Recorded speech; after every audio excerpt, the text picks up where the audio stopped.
Welcome Wargamers, my name is Doug with 2 Plus Tough, and I am so excited to have my voice back, finally, after a little bit of a sickness, so I could talk about Holy Havoc. This is an event that I went to about 2 weekends ago, almost 3 weeks ago now.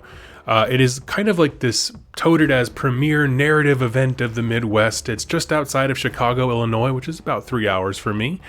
And last minute, a spot opened up for me and a team member, and so we jumped on it because I've heard so many cool things about this event and I wanted to see what it was all about. To make things even better, my buddy Jack from Rerolling Ones, who you may know, has flown down and just outside of Seattle. It was the first time we've seen each other in the years since I've moved. It was absolutely wonderful just to give him a hug again and just talk and hang out and be friends. So we got into this narrative event not knowing at all what to expect, and I had a wonderful time. Like, it was an incredible experience, and I'd like to break that down for you today. And so what I'm going to do in this video is kind of walk you through the event. I'm going to start by talking about what me and Jack brought. I can speak to my presumptions about like what a narrative event is and kind of a few miscalculations there.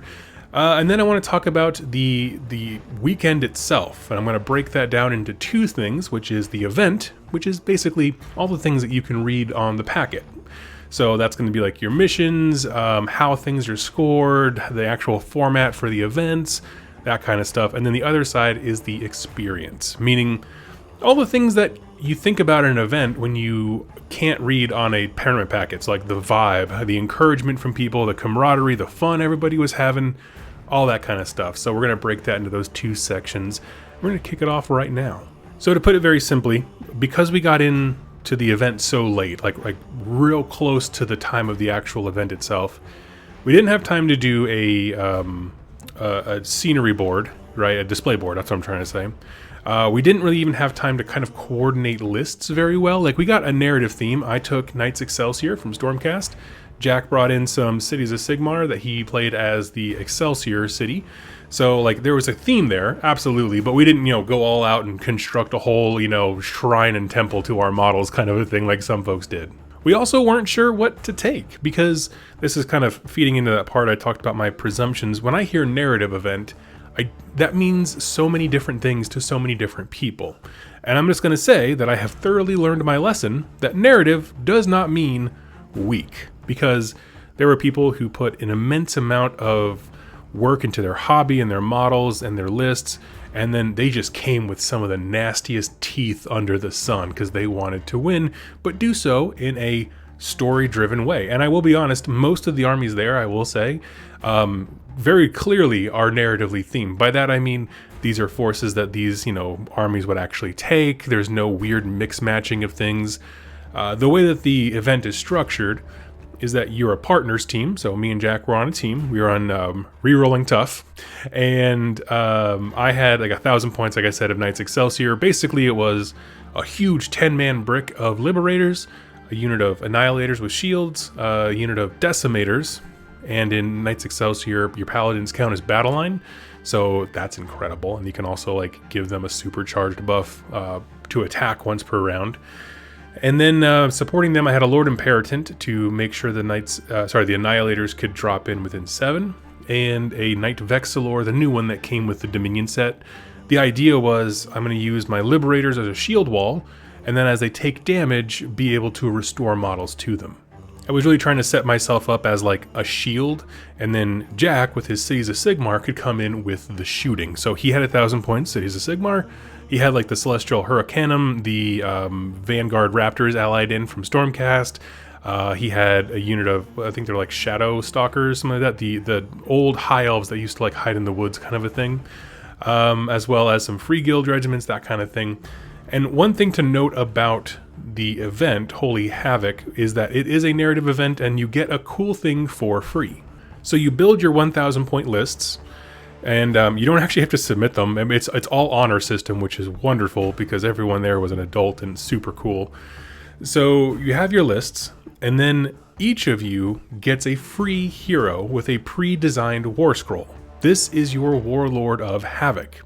Essentially, over the course of the 5 games that you play this weekend, there is an ongoing narrative of how this character develops, grows, and ultimately takes control from your actual general that you've built into your 1,000 point list. It's pretty cool, and he's not a chump. Like, I was looking at this like, okay, so he's not that great. There are a whole bunch of options that we can use to build this guy up and do cool things with him. I want to show you those now, actually. Now that I think about it, I really want to actually give you a chance to see what we were looking at. Okay, so here we are taking a look at the Warlord of Havoc War Scroll. It looks like a lot, however, there's actually not that much here. So this is your basic profile up top, of course, as you normally would. As you can see, 8-inch move, 6 wounds, 4 up save, and 10 bravery. Looking real good as a Stormcast hero. Those are some great stats right there. He does come with a bow, which I did not realize until like round 3, because I have a Stormcast army and no one has a gun. So I just was kind of like, moving past it pretty quickly. I mean, the Lord Imperator has his boomstick, but that's about it. Of course, then a melee weapon. And so here's how this essentially works. You have this section here, the bulk of it, which is just a whole bunch of traits. And at the start of the event, you get to pick 2. This is how you kind of determine what your Warlord of Havoc is going to be like. So for example, we could give him Warlord of the Hunt, gain +1 attack and 6 inches to the range of your missile weapons. You could fill that in there. There's an upgraded one, Warlord of the Hunt 2, meaning you have to have the first one in order to gain this. You gain an additional attack and -1 rend with your melee weapons. Then there's Slaughter, which focuses on melee instead of ranged attacks. There is Warlord of Celerity 1, gain +4 move, and you may either run and charge and shoot. So, dang, that's pretty awesome. The Celerity round 2 is gain fly, and you may choose 3 dice when charging and select the highest 2 for your charge roll. So, again, over the course of the event, this guy becomes an absolute baller, because not only do you start by picking 2 of these things, of the 1, 2, 3, 4, 8, 12 that are here, but after every round, you get a free one. Okay, so for me, going over here to the far right, I wanted to do something that was thematic to the character that I had made. Okay, so my guy, he's the model I've shown before of like the Lord Exorcist that has a whole bunch of like orc spirits coming out of his book. So I wanted to do the priestly one. Basically, he becomes a priest. He can heal people. And the second one is that he can pick a unit within 12, and they can move as if it were the movement phase in the hero phase. And so my logic was, oh man, I'm bringing this big fat wall of liberators. Having them get a free round of movement in the hero phase would be amazing. And you know what? It was, when it worked. Jack went with the Archmage one, because there were some missions that gave you a bonus stuff for heroes and stuff. Ultimately, these are not meant to be equally balanced. The Wizard one was kind of a letdown, as Jack can attest to, but I was pretty high with my Priest one. I like that quite a bit. Over the course of the event, I went from having, I did the Priest 1, Priest 2 to start, because I wanted to have that extra movement right out of the gate. And then over the course of the event, I started spending points on Warlord of Presence, gain +2 bravery and allies within your inspiring presence range. They meant heroic presence. This basically, any unit within 10 or wholly within 10 can use this guy's bravery of 10, which is very, very useful for liberators when they start taking damage, because their bravery is not fantastic anymore. So there's that, and then the second part of it is increasing that range to 24 inches. So it really was immensely helpful that I didn't have to worry about paladins running away if they lost a guy, or that kind of stuff. What's down below here are called unlockables. Okay, so it's the same idea. These are all just bonuses that factor into the character. However, you only get them if you've achieved certain things. So, for example, Warlord Ascends. Requirement: your Warlord must win a Warlord objective. We'll talk about that in a minute when we go over to the rules packet. Requirement: your Warlord must have survived 2 games. So that one was a hard one to get, because my goodness, do we get tabled sometimes. But that's the kind of thing. There's a requirement, and then you get a boon afterwards. One that I did do, or one that I should have done, is Hardened Warlord. Gain +2 to your wounds characteristic, and a save characteristic becomes 3+. and that is if your Warlord dies during a game. So it actually benefits you to die early in the event and then come back stronger after that, which is super funny. This last one, I didn't hear about anyone getting it, so I'd love to know if someone did, but Warlord Supreme, which is that you have the Warlord of Renown, meaning you survive 2 games, and you did the final wound to another Warlord, and so you get all kinds of crazy stuff. In addition to that, again, there was the Heroic Presence, which just helps with bravery. Then there's the Holy Armor of Havoc. Whenever this Warlord of Havoc takes a mortal wound or holy wound, roll a dice on a 5-up, ignore the wound, mortal wound, and the holy wound. So we're going to talk about holy wounds in a second when we get to the tables, because that's going to matter immensely. And then, yeah, it just kind of explains you can initially select 2, blah, blah, blah, blah. And command ability once per battle. You can issue a command without a command point being spent. So it's very simple. He's just meant to be this sort of backline hero that's trying to usurp control.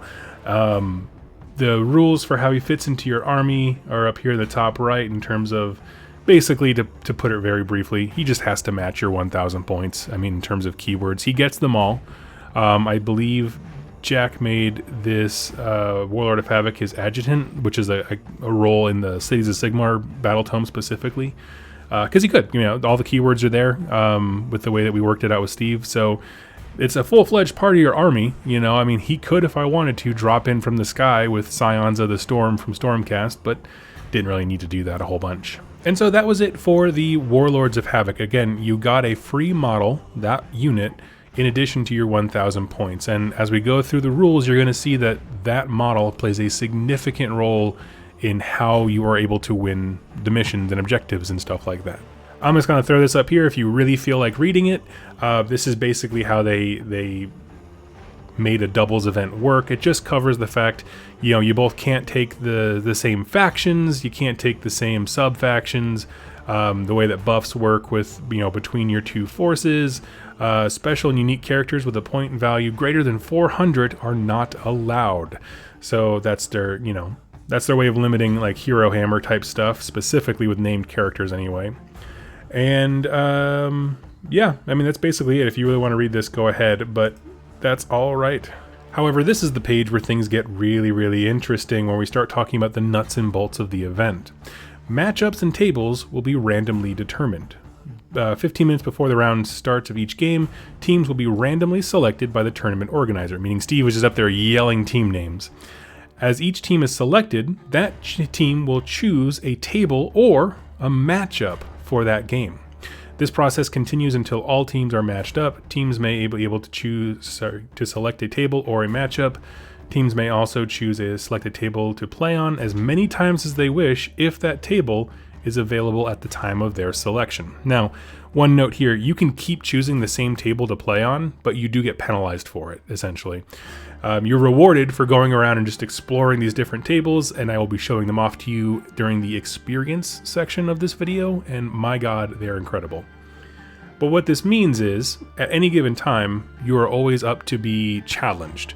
So, like, someone can just walk up and be like, I want to play against Doug and Jack, and so the challenge is set forth, we have an opponent, we would get to choose a table, and so we can choose a table that's advantageous to us. Likewise, if Steve Herner yelled, hey, Doug and Jack, what do you want to do? We can either choose an opponent or choose a table. And it just goes like this until everything has been chosen. I think in total there were 2 like extra tables. So like it wasn't a deadlock. You know, you weren't locked into anything pretty harshly. And most of the time it was just like looking around the room and be like, what looks the most awesome? I want to play there. Cool, let's do it. And so it was just very exciting. It was very quick and simple to figure out who your opponent was. The rule judges, you know, I'm not going to read his ruling here. I'm going to give you what the in practice was, which is that if you and your opponents can't figure it out and talk like adults and you go to Steve, he's going to pick whatever the dumbest, worst thing is for all of you. So like if it's a matter of, do I take D3 mortal wounds from this example or do I take D6? He's always going to say D6. I mean, I just... You know, he was really great about clarifying questions about like keywords with the Warlord of Havoc, but on the whole, everyone knew how to play this game. You know, I mean, at 1,000 points, you're not building these incredible synergies, you know, where it's very complex. It's pretty simple. So Steve's walking around and like just causing havoc. He if he sees you at a table and you're not using like the weird narrative rules that each table has, he would like yell and call you cowards. It was just an immense amount of fun. It was all in jest. But basically the rules judge was just don't go to the judge as much as possible because he'll make it worse. Like intentionally. He'll make the situation resolve, but in a way that is the most destructive to your army, which is hilarious.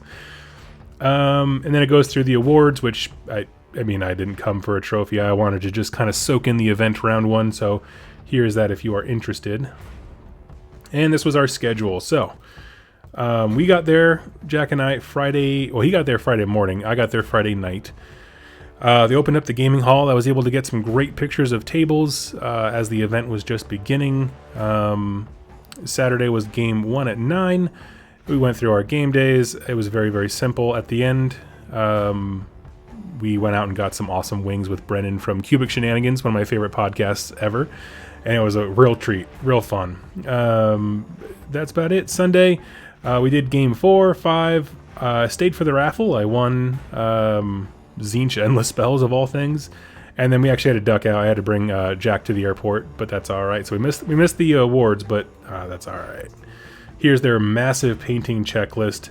And my goodness, there's some extreme painting deadline or guidelines here. And this is like if you want to win a best painted event, follow this checklist. It is insanity. Okay, just throwing that out there. For what I brought, because we were so unprepared and I had only been doing Stormcast as a demo army for local community building, I had Hobby Apprentice, which is pretty much where I failed because I don't even have a display board. So anyway, we'll keep going through the painting list. And here we go. You do have a set of grand strategies here. There are no, what are they called? Whatever the thing is called where like every turn you choose. I keep getting their nomenclature like all mixed up in my head. But when you don't choose at a goal turn to turn, rather your grand strategy is just for the entire game. And you can only pick one once per event. So like if I choose Sever the Head for my round 1, I can never choose Sever the Head ever again during this event. And so it got real hard when you're talking last round of like, okay, well, I don't have any wizards in my army, so I literally can't choose that. I don't have any monsters. Okay. So it got a little tight towards the end, and this is where unit diversity really does pay off. But yeah, it was pretty cool. So here we have our list of tables, all by name. We'll go through the pictures later on. And now we're going to start talking about the actual event that I played in. So this was our first mission. This is a great example to walk you through how scoring and stuff works. To put it simply, there are 5 victory conditions. You, as the player and your team, need to take the lead on at least 3 of them. Because in that way, you would have more victories in this match than your opponent, and you would win the round. That's essentially how it worked. All of these are pass-fail, essentially, and whoever has the most wins. Grand strategy, got to pick that before the round. And then it just gives your basic information for setup. But then we go through our 5 objectives. So remember, there's 5. There's a Warlord mission, the main mission, the terrain table, the Warpstone Crystal objective, and the grand strategy. So that's an interesting one. So the grand strategy, that's pretty self-explanatory. They're not vastly different from anything you see in the core rulebook. I'm just going to skip right past that one. The terrain table objective, every table has one very, very large piece of terrain that you need to capture. Just starting round 2, if you have more units than your opponent next to it, boom, you get a point. Okay, then that's all it is. And that sounds very simple, but the rules that some of these terrain pieces have make that exceedingly difficult. I will show you what I mean. But let's go with our main mission here. The team with the most units in the opponent's territory at the end of battle round 5 has claimed this objective. Okay, so you got to get up in your opponent's grill. Terrain table objective. Capture the Holy Havoc terrain objective, and this is the thing I just explained. Starting round 2, you get it. Warpstone crystal objectives. Basically, these are little tokens with warpstone on them that they had across every table. And in this game, they were basically put out. The TO went and put them out before the game round, And there was one here in this corner, right in the dead center, and one up here. So there's 3 tokens, and essentially you had to stand next to them. I believe it was in the hero phase, and on a 4-up, you have successfully mined it. So that's how you get a point. And so whoever has the most points from mining these things at the end of the game wins that objective. And the last one, Warlord mission objective. Mining the warpstone crystals has fueled your warlord's desire for blood and has clouded his command judgment. After players have picked territory, which is theirs, and before deployment, each player on the team chooses a battle line unit to assist the warlord. The warlord in this unit must be deployed on the battlefield and within 12 inches of each other. When the game begins, these units can move freely around the battlefield. Tally up the damage caused by this unit and the warlord for the battle. The team that has the highest score has won the objective. So you pick a unit, that's your entourage, and you're keeping track of the number of wounds that you have collectively thrown out there. And then at the end, just a reminder, between rounds you go up to the TO and he'll let you unlock whatever's next for your Warlord of Havoc. So let's talk about how this worked out for me. This was our table. This is called the Monolith. As you can see, there's a giant monolith in the dead center. And so way that this works is, in your team's hero phase, you choose a direction. You literally just point in a direction. And then you roll 3d6, and that huge monolith, which is actually incredibly light, it was really strange, will move that direction that many inches on the 3d6. Whatever it touches, it does 2 things. 1, d6 holy wounds, which again cannot be saved by anyone except for your Warlord of Havoc, because he specifically says he defends against holy wounds. The other effect that happens is that you get one of 4 boons. Okay, so like for example, one of them was supposed to be like the aspect of Nurgle, for example, the green part here. If you get hit with it, you roll a die. Let's say you rolled that aspect of Nurgle. Maybe you get to re-roll wound rolls of 1 for the next round or something like that. So it hits you really hard with a punishment, and then it kind of gives you a little bit of a buff at the same time.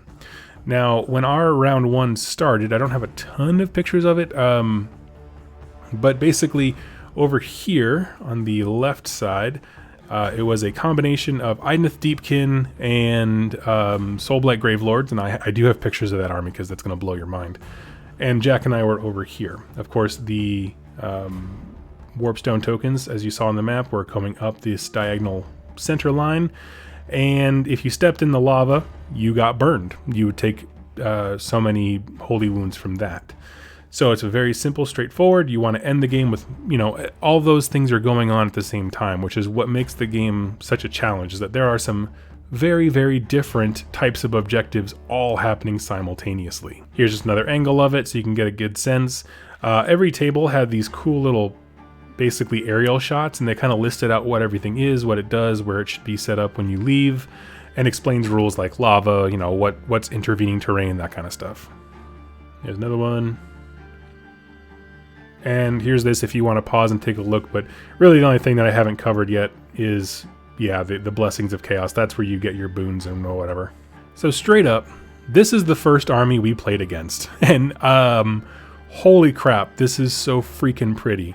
It is a huge kit bash conversion of, again, Deepkin plus Death, right? Soulblight Gravelords was the actual faction, but every single one of these dudes was converted somehow. This up here is a Coven Throne with a Deepkin ship and stuff like that. We have Namarti Thralls that all have the headdresses from, I believe, Graveguard. The Leviathan is all decked out with horns. He's got a whole bunch of moss and ghosts hanging out the back of him. Truly an incredible sight to see. Oh my goodness, it blew my mind. There's a good picture of the Leviathan. Just absolutely astounding. There's our Coven Throne. Got a little Buccaneer friend on the side there. I love it. And I'm not going to spend too much time on the gaming, simply because it's not really my focus on this channel, but essentially we pushed this Monolith round 1 so far and kind of pinned, we brought it up the center area, and it kind of hemmed their entire army in. So between pushing them back initially, we were able to secure a bunch of the warpstone mining things, and were able to actually do that quite a bit. We won the Warlord objective, the mining objective, and we called it a draw on controlling the terrain objective because it bounced back and forth between us so much. And then the main objective we ended up, I believe, winning as well, because we had decimated so much of their army, and we just had enough heroes to run over and claim victory. So round 1 was a win against probably some of the coolest opponents ever, and so I had an absolute blast. I forgot to ask if I could blast their names online, so I won't do that. But yeah, it was an incredible game on an incredible table. We go to round 2, which this was against Vince and Tom from Warhammer Weekly, and we had an absolute great time. We actually played them the night before. They gave us like a quick demo game to help us understand like the victory conditions and stuff like that. So it was very helpful for contextualizing the rules packet. But as you can see, pretty straightforward setup here. The main objective: teams have 10 warpstone shards to deliver to their realm. You can set up, it has to be a unit that's on the table, so you can't like put it in the sky with a lightning stormcast. And you have 10 to distribute amongst the units that are on the table. They can each hold up to 2. The idea is at the end of the game, whoever has the most have reached the opponent's side of the table edge, meaning they've run off the board, wins. The terrain objective, again, same thing, it's just a big terrain piece that you want to control. The Warpstone Crystal objective, which is different from the main objective. The team that has more models within 6 inches of the giant Warpstone Crystal in the hero phase must roll a d6 on a 4-up. They have successfully harnessed the power. Essentially, it is a objective that when you control it, you can shoot the enemy with d3 holy wounds. That's basically it. Between rounds, the TO is going around and putting, he's taking away the 3 small Warpstone things from the last round and placing the Warpstone Crystal objective on the table. For your Warlord mission on this one, it is lusting for more power. Your Warlord has decided to push the limits. After deployment, each Warlord must choose a deployed enemy hero to be their target. They cannot choose the same target as their teammate. The Warlord or table terrain effects must cause all the damage to the target in order to claim this objective. So you got to headhunt for an enemy hero, but you can't hurt them with anything else. If anyone shoots a random arrow at the enemy hero that they've marked, you don't get this award anymore. So it's a very hard one to get. And I'm not sure what happened with my camera. I don't actually have a lot of pictures from this round here. Let me see. This is the best one I got. Look at those sly guys, man. Just trying so hard to just crush us, club some baby seals who just went to an event. Nefarious in every way. No, I had a great time. Honestly, this game went very, very quickly because we just didn't have the kinds of units that you would want. All my stuff, it wanted to be in the sky, which it couldn't. I mean, it couldn't be in the sky and carry the Warpstone crystals, which put a lot of pressure on Jack's half, the Cities of Sigmar stuff, to make it across the board. And between a wall of shooting from Lumineth and Vince's Stormcast being able to come down from the sky, they basically cut us off. We had the Cities of Sigmar stuff kind of go to the right, thinking, okay, well maybe if Doug drops from the sky and kind of clogs some of the pathways, maybe I can get over there. Like we can, play defense to let Jack stuff get to the board. And we just got countered and torn apart. So they did great. They did awesome. And I had a wonderful time hanging out with them. I have a lot more pictures from the night before when they were giving us a test game. So I treasure those. But this is the actual event game that we played. And we got toasted. The nice thing is, though, it went so fast, that thorough beating and lashing, that I had the chance to take a little break between rounds 2 and 3, which was very important. And I went back to my hotel room and took a shower and just relaxed for a bit. Round 3, we were called out by Brennan from the Cubic Shenanigans podcast and his teammate, I believe it was Dave. Awesome guys, had a wonderful time. It was so cool to hang out with them in person because I've said it before and I posted a whole bunch. Cubic Shenanigans is my favorite podcast, just in general. So round 3 was called The Hunger. And so, as you can see, another pretty standard deployment, which is nice. Then victory conditions are the same. Let's walk through the objectives here. Before deployment, and the teams must nominate a unit from their warhost to complete this mission. This unit may not contain the following keywords, hero or monster. This unit is given a Warpstone Crystal token. In addition, this unit can now add 1 to all hit rolls. The Warpstone Crystal token moves with the unit and it must maintain coherency at all times. Basically, you pick a unit, they get +1 to hit, and you're tallying up all of the damage that they did over the course of the entire game. You and your partner combine your totals, and that's your final score. Whoever has the highest score wins the objective. If you tie, you both get it. That's pretty cool. Let's see, the table thing is the normal. There's always a terrain piece that's labeled as the terrain table objective, same as always. The Warpstone Crystal thing was interesting because you nominate one battle line unit from your warhost to complete this objective. It must be a different one than the one that's completing the main objective. And it's kind of the same thing. You're tallying up the wounds that it's caused. However, it's only wounds that are caused within 18 inches of the Warpstone Crystal, which is a very interesting thing. So you're counting two different things throughout this game. One of them is kind of limited by physical space, the 18 inches around the Warpstone objective, which is a huge hunk of the board. It's about half of it, but it ends up being quite relevant. And the Warlord objective is basically he is hunting whatever unit your opponent nominated for the main objective. When they die, if they die near him or he kills them, he gains their Warpstone token. And so whichever heroes can end the game with a Warpstone token win that objective. We didn't actually have any winners. The people who destroyed those units weren't the Warlord. They weren't even near them. So like it never came up. That was a bit of a harsh one to do. But yeah, it was pretty cool. And so this was our table. It was the Shrine of Sotek. The table terrain was the giant snake at the end. Now that's important for a few reasons. Very important. You see, you have to be next to this thing to be able to capture it. You know, obviously it's the terrain objective. You got to stand next to it to be able to cap an objective. However, this thing has a rule where I believe it's on a 3-up or something like that. Maybe it's even a 2-up. It teleports you without, you know, there's no question. You must teleport. You can set up anywhere outside 9 inches of an enemy, anywhere on the board. But the point is that if there's a whole bunch of units from your opponent's army and you two are fighting over this objective and you get teleported, you can't land within 9 inches of an opponent, so you kind of give it up. Now, if there's nobody around, you could teleport up and come right back down in the same spot if there's room, which is cool. But the idea of having an objective that actively tries to buck you off, I thought was a very cool idea. Likewise, on the far side over here, the waterfall, I believe you take damage if you were underneath it. Most of the battle took place on the left side of the field, because for us, the Warpstone token was right here in front of the shrine, which meant that the terrain objective and the killing field of 18 inches is all kind of over here. So a lot of focus on that side. The waterfall is interesting because you can voluntarily teleport if you're near it, which is cool.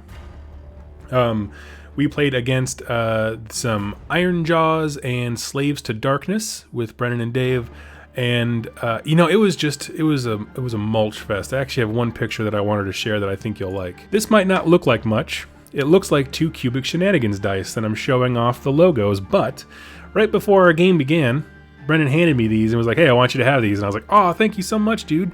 And turn 1, when my Annihilators came down and I needed to roll a 7 or higher, I rolled this, which is a straight 12. And if you don't know, Annihilators, they do like impact wounds based on how good the charge roll was. So these guys came down and immediately vanished a whole unit of Marauders, which is good. That's what they're there for. And then I wanted to pull in their Chaos Warriors, who were their favored, unit, and try to basically hamper them so that they couldn't accrue points through killing with those guys. And honestly, from this game, let's see, there's a certain picture. Here's some great ones. Obviously, there's my Stormcast wall. Brendan used the waterfall, the optional teleport, to bring his Varangard right behind me, and that, to me, was the death blow. Because once he got behind the line, oh man, it was brutal. And these guys are nasty. Now, at one point, I did kill his Varangard, but he had the trait where on a 5-up, he gets another unit, and they came back again. Now, they weren't the same like heroic unit that had all the cool extra buffs on it, but it was nasty. And here's the Iron Jaws. I just took some pictures because I thought they were pretty, dominating the center of the board. My Annihilators had been teleported, thrown off to the far left side to deal with the Varangard, and now here they were facing the Untamed Beast, which is like Not a good fight. That's some baby seal action right there.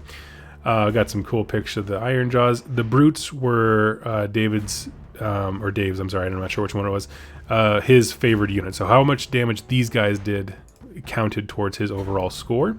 Here we have Jack Celestial Hurricanum. This is the Warlord of Renown for Dave's faction.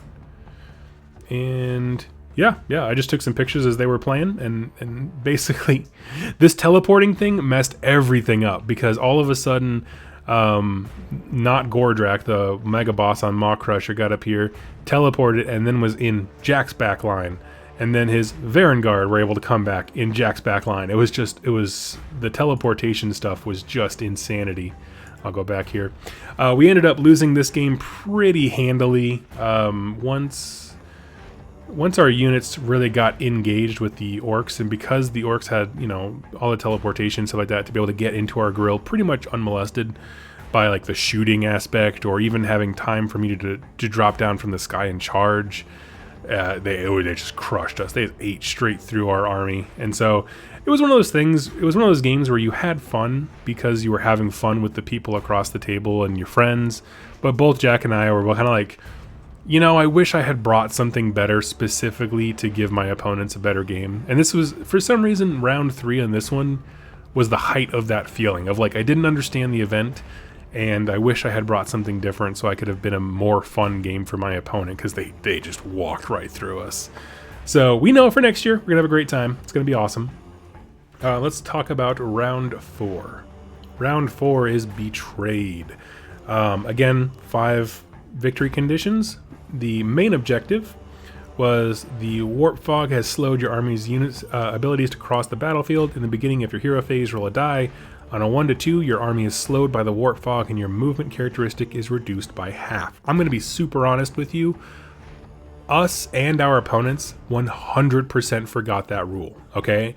You're going to see why it may have been a collective, group forgetting, but just stick with me. So we got that wrong. But the team that has the most models within the rally zone, meaning your opponent's side of the board, that 6-inch gap over there, wins the game. So yeah, you want to have as many people getting across the board in there in your enemy's rally zone as soon as you can by the end of round 5. So again, there's another piece of terrain objective. We'll talk about what that is.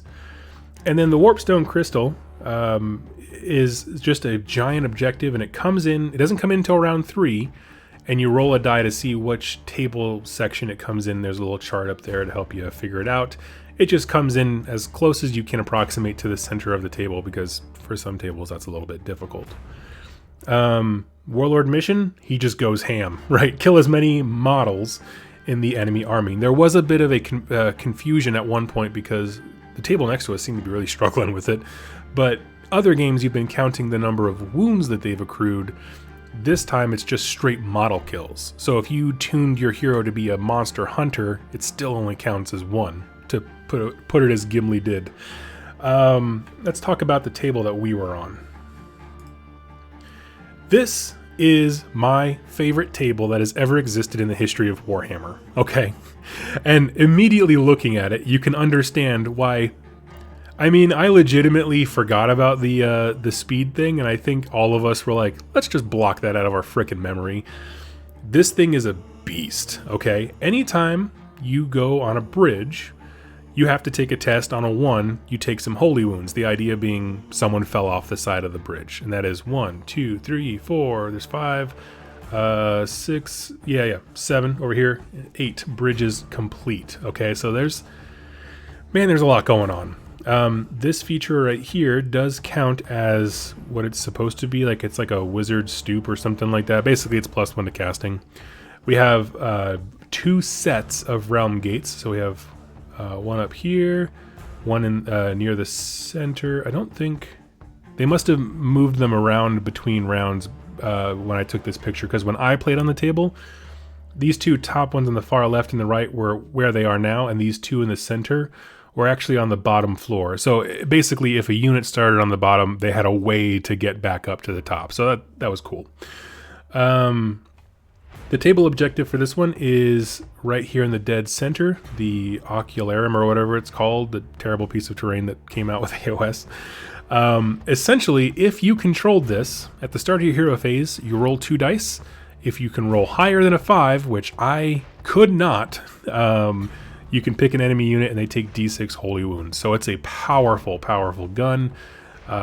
Good thing to control. But there was nothing that's trying to buck you off of it, which is real nice. Now, we did a little finagling for this table. You know, that's the thing, is some of these tables, as I'll show you, are crazy in their design. So when it comes to things like, you know, being within 6 inches, we kind of house ruled it together before the game started of like, you know, even though the 6 inches is really just this real estate here, we also understand that it clips part of the top, and so we kind of counted that when it came to deployment and the rallying and that kind of stuff. And that's just a thing to note about this event. There are going to be things where you're like, okay, how do we make this work, right? When the warpstone crystal comes down in the dead center of, say, this section here, where does it actually go? Because dead center would like have your models hanging off the side of a ledge. We don't want that. So let's just pick something that sounds fair. That kind of stuff. So it's a lot of working together, a lot of community, that kind of stuff. It's just awesome. Now for this, we played against a pair of boys who run the, oh my gosh, what's it called? NashCon. That's the name of the event. They had Stormcast, they had Cities of Sigmar, just like us, and you will see some of the coolest models ever. But that's just to give you a sense of what the table was like. So it was a lot of danger in moving platform to platform. There sadly were no rules for jumping down. Like, I wish there was almost. There was a couple of times where I wish I could have Stormcast literally jump off the side of the cliff. I would have taken whatever wounds they wanted me to, but, you know, whatever. And it was a wonderful, wonderful setup. So let's take a look. Here's the Stormcast side of that army. As you can see, there's 4 units of BS fulminators. And this is a Knight Relictor he custom kit bashed from a whole bunch of 40k things, which was really cool. And then he has Annihilators with shields, his own Lord Imperator, and this is his Warlord of Havoc, which he, of course, made from Indrasta. And then when I talk about the other guy's army, this is Pistoliers from his Cities of Sigmar army, and he used all of the halflings from Blood Bowl to convert into them, and they are incredible. Like, they are so fun and just flavorful looking when you see them in the table. Oh my gosh, I laughed so hard when I saw these. This is his Warlord of Havoc, which is just so freaking cool. That's right, that's a Vince thing. But yes, so this is the army we were facing against. So it was Cities of Sigmar. He had a wizard, you can see right here. A bunch of Pistoliers, and Celestant Prime, and the Warlord of Havoc was the majority of his army. I mean, basically the idea is he was going to rush around with the Pistoliers, do as much pepper damage as he could, and then come in, swing hard with the Lord Celestant, or Celestant Prime, that's what he's called. And that's pretty much how the game went. On this one, we had a very strong round 1. Actually, I want to look at these guys as I'm talking, because these guys just make me so freaking happy. We had a very strong round 1, where we seized the center table objective and pretty much zoned out really well, so that the Stormcast on our opponent's side couldn't come in a good range for us. And then from starting like the second half of round 2, things just went downhill. We just failed some charge rolls, failed some shooting.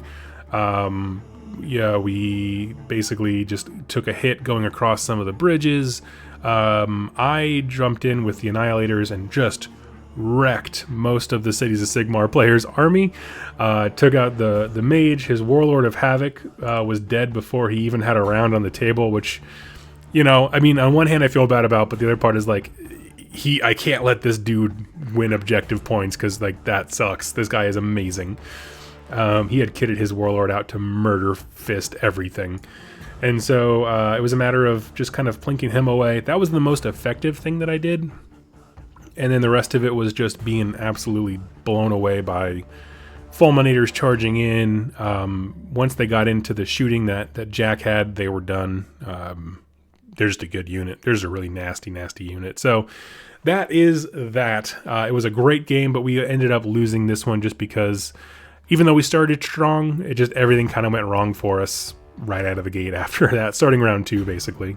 And then the last round was my personal favorite when it comes to the actual mission itself, and this is the Warlord Ascends. Essentially, you and your teammate, you take your general, not your warlord that you got for free, but your general of your army, and you put them in your opponent's deployment zone right in the dead center there. There's a 12-inch, mystical bubble around them, and if you ever enter that 12-inch range, you get your hero back. Until then, you cannot use any of their abilities, nothing, like none of their command traits, nothing like that. It's as if they don't exist.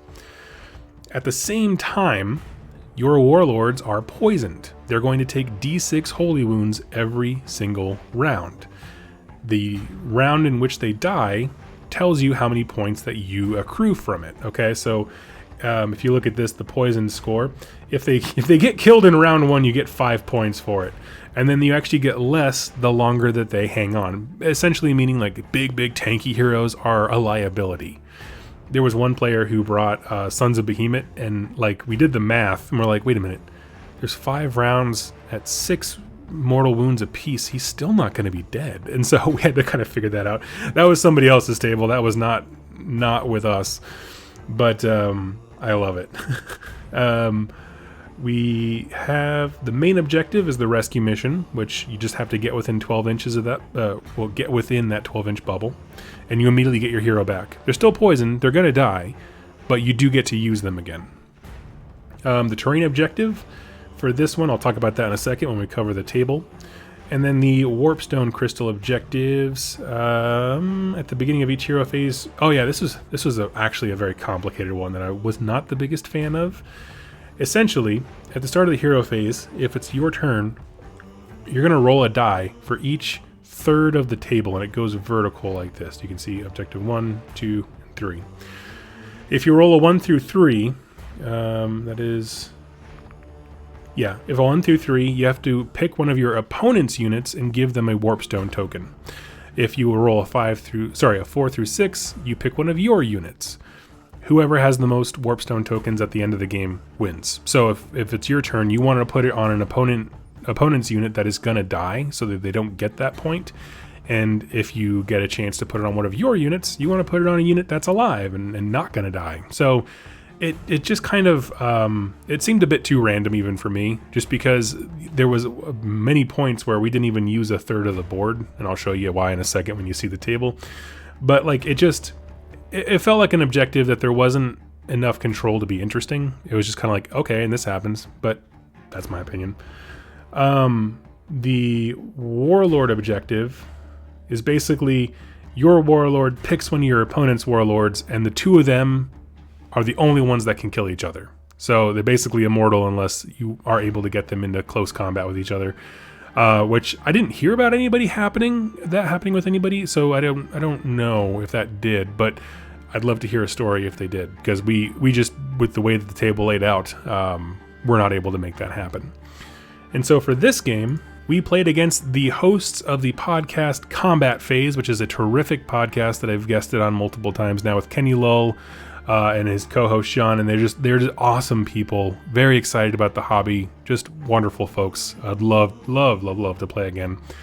And we played on this table. So when I say we didn't use a third of it, it was this far edge where nothing was happening. The terrain table objective for this, I believe, actually I think it was the altar if I'm not mistaken. It never came up into play because we just murdered each other so freaking hard. The way the game basically went is round 1, we were able to get our heroes. Jack and Sean's heroes both died round 1 because they're free guild people who die super easy. I had a Lord Imperatant, so he can tank a couple wounds, and he did. We actually tied on that specific rescue. No, we tied on the poisoned objective because our heroes died at the exact same times, like respective. Round 1, Jack and Sean's heroes died. Round 2, mine and Kenny's heroes died. So we tied on that. However, we were able to get the Lord Imperatant out of prison before he died. So we won the main objective there because we were actually able to deny Kenny and Sean any chance of getting their heroes. I brought down my paladins and force on their backline back here and just started trying to chomp my way through a whole bunch of undead stuff. It takes so much to crush a Soulblight Gravelord's army when they're all buffed up, but the idea is I wanted to pin them in the back.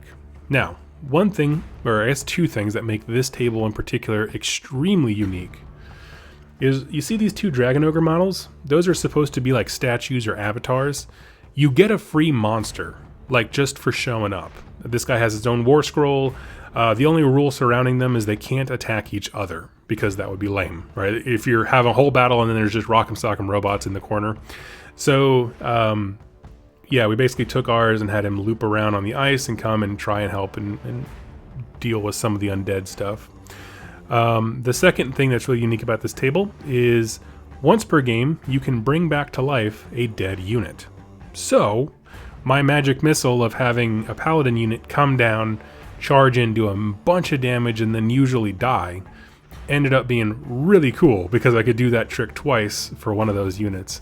And that ended up being really important because the decimators did a lot of work this game. I believe we ended up taking the loss, but we did win 2 or 3 of the things. This is where my memory gets a little bit fuzzy, and I don't have the pictures for some reason to show off for whatever. I don't know why they went, but yeah, here's our picture of our Dragon Ogres. Also, if you're within, I think, 18 inches of this altar, you get +1 to hit. There's the tower, and just some cool shots for glory's sake. For some reason, this is the only picture I can find of Kenny Lowell's army. Another Stormcast army built very similar to mine, and he went I believe the Huntsman route with his leader. But yeah, we didn't actually have a chance to get our warlords into combat with one another. And another cool thing about the table, though, was that if you moved on the ice, you could take damage. And this one was kind of a bit of a grind, you know. I mean, when I say a grind, we had an excellent time with our opponents. But like, it's the 5th round of the event. Everyone's tired. We're all disheveled, and we're trying to keep a lot of rules straight in our heads. And so, yeah, it was just we were just out of steam, and so it was just a chill game. We had a wonderful time. Great opponents, and would love to play them again.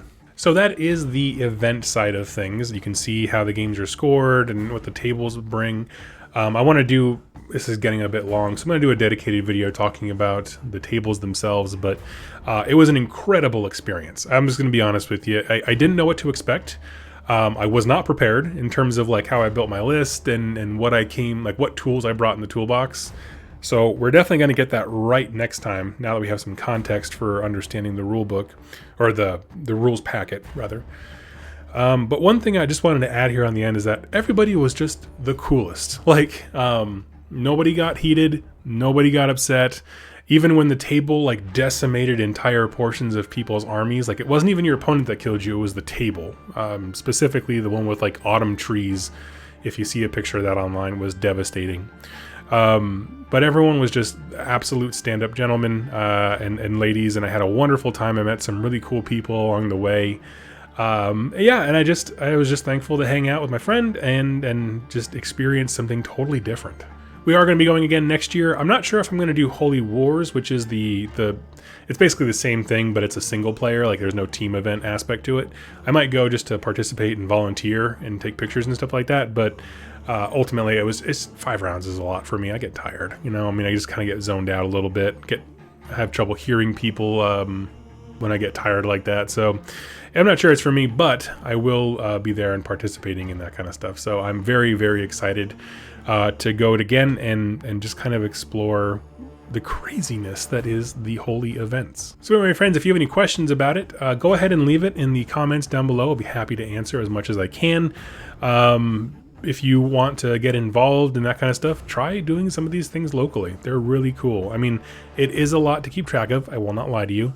That being said, you know, when it all comes down to it, the scoring part is quite simple, right? It's just a matter of you and your opponents agreeing, you know, who won which objective, and then who won the most of those, of the 5 objectives per round. So I don't know, it worked out pretty well. I have no complaints whatsoever. You know, a little comment card came like, how can we do this better? I'm like, I don't know. This was pretty freaking dope. So I just had a wonderful time, and I hope everyone else did too. Thank you so much to all my opponents. I know I didn't go into as much detail on every game. This video is running a little long, and I'm just getting my voice back. But I had an absolute blast, and it was an event that I will always remember and I will always cherish, and I will be going again. So thank you all so much for watching and listening. Catch you next time. Happy wargaming.